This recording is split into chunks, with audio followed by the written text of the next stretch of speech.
The Israeli Finance Minister Bezalel Smotrich is trying to put a halt to the general strike. He's asked the Attorney General to impose a ban, saying the industrial action will have significant economic consequences. Opposition leader Yair Lapid has called for a complete government shutdown. Well, joining me now on set is Tamer Qarmout. He's Associate Professor of Public Policy at the Doha Institute for Graduate Studies. And so here we have the head of Israel's trade union joining forces with the families of the Israeli captives in Gaza. How significant a development is this?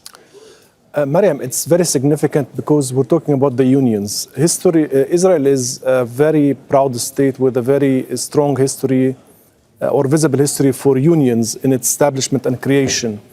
And unions are an umbrella for all political parties, for all citizens. So when unions take such a decision, it means that there is a broad force, a broad spectrum of the Israeli society is backing it or supporting it. So I think it's significant because unions can really cause serious troubles for Netanyahu. These are not political parties. These are bigger than political parties, and they can mobilize more people behind them. And if this strikes continues and gains more momentum, we could see some serious divisions in the Israeli government, and Netanyahu will not be in an easy corner at all. So it's too early to gauge whether the protests and the general strike poses a threat to the government?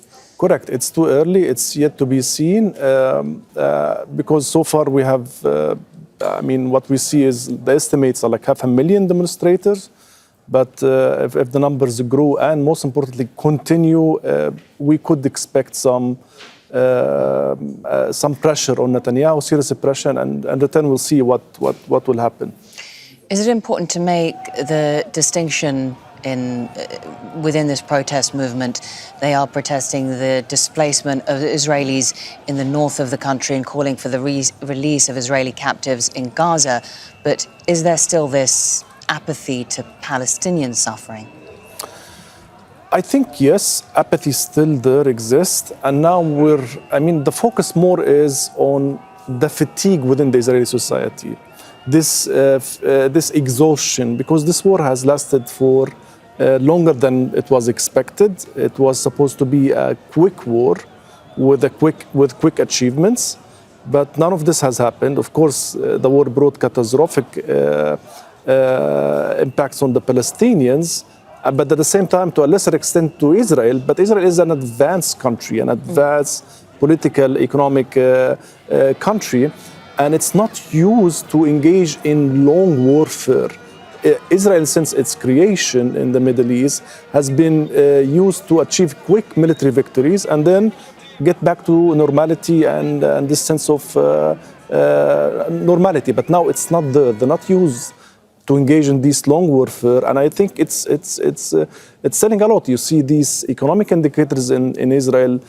Everything is being downgraded. I mean, economically, do you think, is there some way Prime Minister Netanyahu could use it then to his advantage? It's a tricky thing because, yes, he can use it to his advantage in one way, the way he frames the issue. If he frames the issue that if we stop now, we will be at a strategic loss as a country in a very volatile region, the way he frames it. But some opponents would say, well, there are other ways to do it, other ways to resort to peace. And when we say peace, it's not about ending the war in Gaza. We're talking about permanent peace to end the last occupation on earth and allow Palestinians to have their statehood, independent state.